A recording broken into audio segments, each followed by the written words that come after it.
Recta final de esta negociación. Para hablar del tema, saludo a Rafael López, experto en comercio exterior y colaborador del Financiero. Bienvenido, Rafael. Hola, Susi, ¿qué tal? Pues bueno, creo que es interesante analizar las distintas posturas de los precandidatos a la presidencia de México sobre la renegociación del Tratado de Libre Comercio. Y son posturas que parecen algunas contradictorias y otras no lo son tanto. Por ejemplo, hablemos del caso del precandidato José Antonio Meade.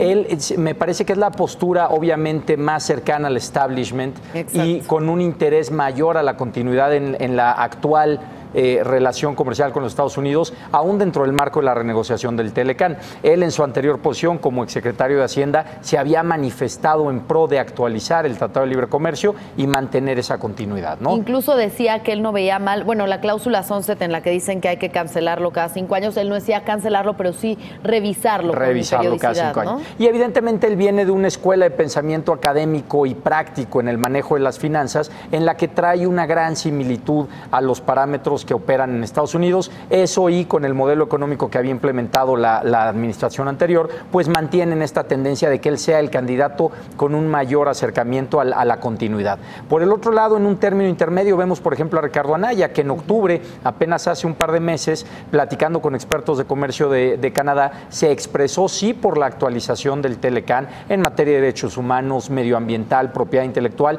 pero no dejarse imponer. E inclusive él fue de estos tres candidatos que estamos analizando ahorita, él fue el único que habló de negociar junto con Canadá mano a mano para tratar de tener una postura mucho más fuerte que únicamente cada uno de los tres países negociando por su cuenta. Oye, y él también ha dicho que hay que esperar hasta la elección, ¿no?, para terminar la renegociación, porque dice que este gobierno pues ha sido muy escandaloso y entonces habría que esperar y que no se respeten las mesas de negociación. El al ser oposición, al igual que la izquierda, están en pos de que no sea la administración actual la que decida concluir la renegociación. ¿Por qué? Porque es un paquete que ellos como opositores, ya sea la izquierda o el PAN, en este caso el Frente ahora, no quieren recibir para implementar un paquete que les deje la administración saliente. Por eso es que se han expresado, al igual que Andrés Manuel López Obrador, en el sentido de no darle continuidad a la negociación, simplemente posponerlo hasta posterior a las elecciones. Que ahí viene un impasse importante, porque si bien en México las elecciones son al término del primer semestre del 2018, hasta el 1 de diciembre. Al 1 de diciembre, pero las elecciones intermedias en Estados Unidos ocurren en noviembre. Entonces va a haber un momento en el que probablemente el diálogo del gabinete saliente con el entrante, con los nuevos representantes de Cámara en Estados Unidos no puedan tener continuidad, ¿no? Tanto la administración federal del presidente Trump también. Claro. Oye, e independientemente de esta postura de Andrés Manuel López Obrador, ¿qué opina de otros temas? ¿Cómo se ha pronunciado al respecto? Mira, básicamente yo creo que a lo largo de sus diferentes planteamientos políticos, que no son el tema, es muy ambiguo. Sí. Habla de no negociar, habla de esperarse, habla de tener una presidencia firme como un elemento principal y que él tiene elementos para poder sentar a Donald Trump bajo un esquema en el que entre en razón. Pero no hay en ningún planteamiento algo específico. Recientemente lanzó su gabinete, hace un mes lanzó su programa de gobierno en el Auditorio Nacional, Proyecto de Nación, pero no hay nada claro que nos diga voy a impulsar sector textil, agropecuario, me voy a anteponer a los intereses de Estados Unidos por incrementar porcentaje de contenido en industria automotriz u otros temas que han sido realmente difíciles en las últimas 5 rondas de negociación que acaban de concluir hace un par de semanas, ¿no? Dice, apoyo el Telecán, un mejor Telecán, pero no dice. Es tan ambiguo como el planteamiento que tenía Trump antes de que Robert Lighthizer empezara a darnos ya los lineamientos de la renegociación. Entonces, ¿qué vemos realmente? Hay un candidato pro-establishment, que sería José Antonio Meade, que tiene un mayor interés de continuidad. Vemos un Ricardo Anaya, una postura más moderada. Sí, estoy en pro de renegociar, pero poniendo interés en una actualización y en no hacerlo en esta víspera electoral. Y vemos un Andrés Manuel López Obrador izquierda, en el que definitivamente quiere renegociarlo, no en este momento, pero no dice cómo. Entonces, difícil. Difícil. ¿Y de los independientes qué nos puedes decir? Yo creo que ha faltado mucho espacio en medios y sobre todo que ellos busquen hablar estos temas. Hablo del Bronco, hablo de Margarita Zavala, hablo del mismo Pedro Ferriz de Con.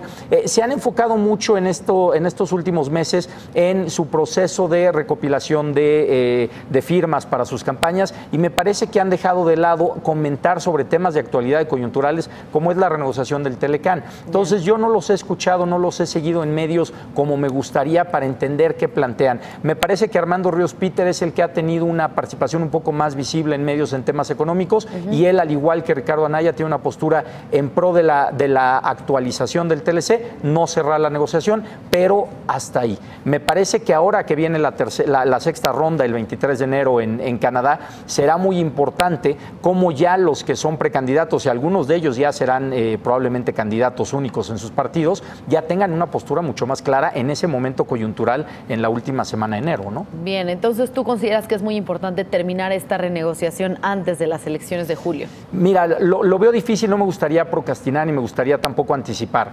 Yo creo que dependiendo lo que veamos en la sexta ronda, podrá haber un escenario claro de hacia dónde caminamos. México sigue en un conflicto con Estados Unidos en términos, tú lo comentabas, de la cláusula Sunset, sí o no cancelarlo cada 5 años, aumentar contenido de origen regional automotriz, por ejemplo, el tema para México en materia de derechos humanos ambiental y equipararse estándares como Canadá, Estados Unidos en un corto tiempo va a ser difícil, incrementar sueldos mínimos en México como lo ha exigido Canadá también. Me parece que estos son algunos de los temas que tienen que llegar a no a una conclusión, pero sí a un standpoint muy claro donde cada uno de los países diga estoy dispuesto a. Ahora, Estados Unidos tiene un arma de doble filo. Por un lado, extender la negociación le permite meter presión a la administración actual para buscar que ceda a los puntos que hemos comentado. Claro. Sin embargo, si en algún momento ante el temperamento de la administración federal de Estados Unidos se levantan o ponen un impasse en la mesa, esto se va a prolongar más allá de finales del primer semestre de 2018. Entonces,